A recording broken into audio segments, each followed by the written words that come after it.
Hey guys, it's me, Sam Stein, managing editor at the Bulwark, joined again by Will Sommer, who is the author of False Flags.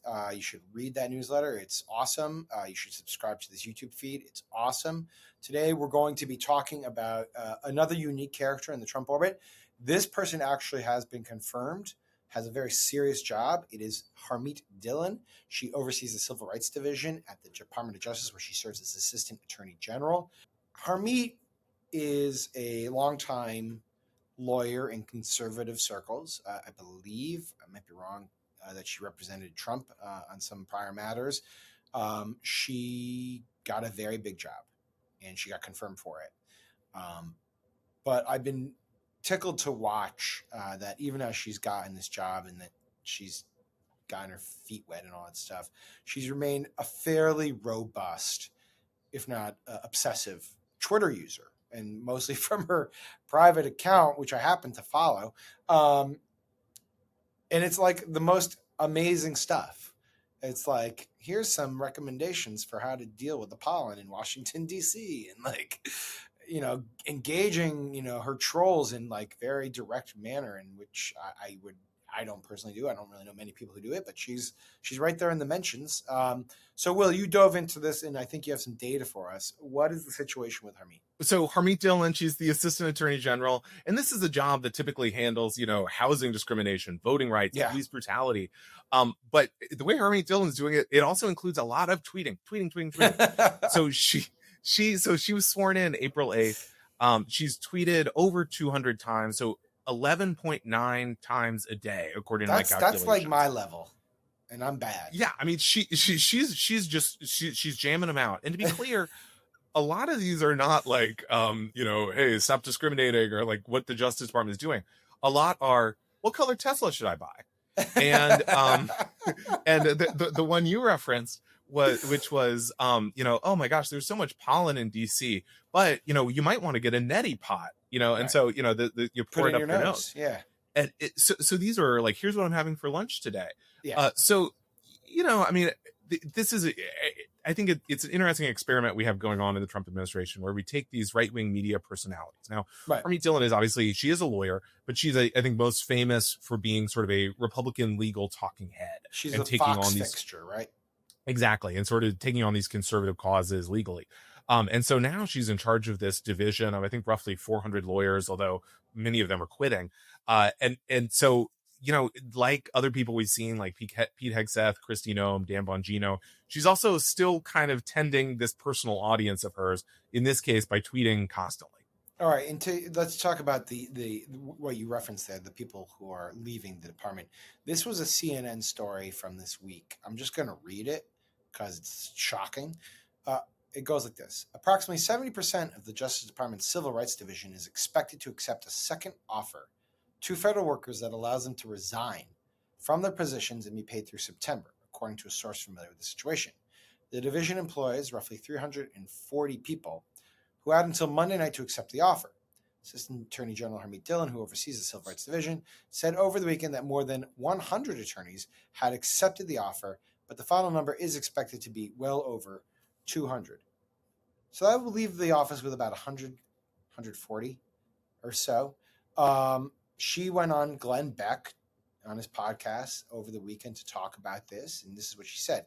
En masse, dozens and now over 100 attorneys decided that they'd rather not do what their job requires them to do. I think that's fine, because we don't want people in the federal government who feel like it's their pet project to go prosecute, police departments based on statistical evidence, or prosecute people praying outside abortion facilities instead of doing violence. That's not the job here. The job here is to enforce the federal civil rights laws, not woke ideology. So look, I mean, this was bound to happen because they want a rapid change of direction. They just want to reduce the footprint of the government. I would just say that, it's a shame to a degree. And also, if I had a boss who was spending so much time on Twitter and then lecturing me about not doing my job, I probably would take the fork in the road email too. I would be like, screw this. Like, go have your Nepi pods and buy your Teslas. Like, what the hell? Yeah, I mean, what's interesting here is, I mean, in terms of her management of the civil rights division, she really is pivoting it much more towards, it'd be one thing to be like, all right, we're going to be a little laxer on police departments, perhaps. But I mean, she is making it about conservative culture war issues. So she says, I'm looking at anti-white discrimination. I'm looking at transgender women in women's sports. I mean, these are, anti-Christian But that's what discrimination. the whole government's being reconfigured around that stuff. I mean, that's it, right? It's like all anti-DEI. Yeah, exactly. And so, that frankly, I think that'll leave her with not a ton to do. And so maybe that explains why she is sort of jousting with her Twitter But she's trolls. she's really aggressive with the unfollow and blocks, I've noticed. Well, she's like a hardcore blocker, unfollow, muter, and she'll let you know. And so in this case, she you don't have to tell them that they're being blocked. You could just block. But she's like, well, and a lot of these people, she'll post like, this is what I cooked for lunch, and people will say, shouldn't you be running the Justice Department? And she'll say, like, muted for ignorance, or like a lot of the anger at her is. I will say she does get a fair bit of racism, which I feel is very unfortunate, and so she blocks on that. But yes, a lot of it is also like, hey, what's going on? Like, you have a job. Well, and a lot of it is sort of these Trump grassroots who have been, as we also saw with Dan Bongino, people who thought that, Hillary Clinton was going to be shipped to Guantanamo on day one. And then she's saying, should I buy a Tesla? And they're saying, where are the arrests? We want the arrests. Yeah. So what are the things that they're actually frustrated for? I mean, her division is not like Epstein files, right? Like, that's not it. But is she getting shit for stuff like that? Yeah, she's getting a lot of criticism for just generally the sense that Republicans have that, as you said, that we aren't getting the Epstein files, we aren't getting the arrests. And so when she tweets things like, look at my garden, how it's going great at my new rental house in DC, then, they say, hey, where are the arrests we were promised? And she says, muted for dim-wittery, and so there's this kind of constant back and forth she has with her trolls. And again, she's running this department of, at least for now, like 400 people, but it's not clear how attentively. In September, it'll be about a third of that. Ultimately, this is, I think you alluded to it, it's just sort of like, this is the Fox newsification of the government, right? Like, these people are very good at managing, or not very good, at least they're very attentive to managing their public-facing images, and they like being on TV and they like interacting with folks. It's a little bit more complicated when you have a job. At one point, she tweeted like, all right, first week on the job, what podcast should I go on? And people are just like, you have other things to focus on, Harmeet. Has she gone on a fair number? I mean, she obviously did Glenn Beck. I haven't seen it. I haven't watched Fox that religiously. Does she do a lot of TV? A good amount. I mean, she definitely has been on some podcasts. I watched one recently where she was like, these schools have become woke madrasas. So, she's getting the message out. Right.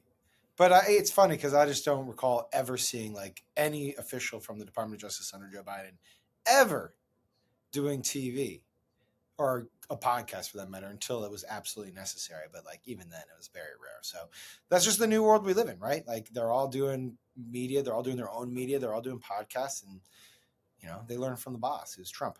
Yeah, I mean, it's a striking thing to watch, but then at the same time, you think like, wait, what about the actual discrimination? Is any of that going to be prosecuted? And the answer appears to be no. No. Well, different types of discrimination, just not traditional types. All right. Will, thank you for doing this. Thank you for going through the Twitter feeds of people so I don't have to. Thank you all for watching. Will, talk about this. Really appreciate that. Subscribe to the feed. We'll talk to you later. Hey, YouTube fam. If you want to support the Bulwark, the best way to do it is by becoming a YouTube Bulwark Plus member. The Bulwark is truly independent. We have no corporate overlords. We're not settling any dumb lawsuits with Trump. By joining, you help support our work, and you can get a bunch of perks right here on this platform. Ad-free content, bonus videos, live streams, and some emojis of me, which I guess some people want. So come join, come hang out, become a Bulwark YouTube Plus member, and I'll be seeing you in the comments. So behave.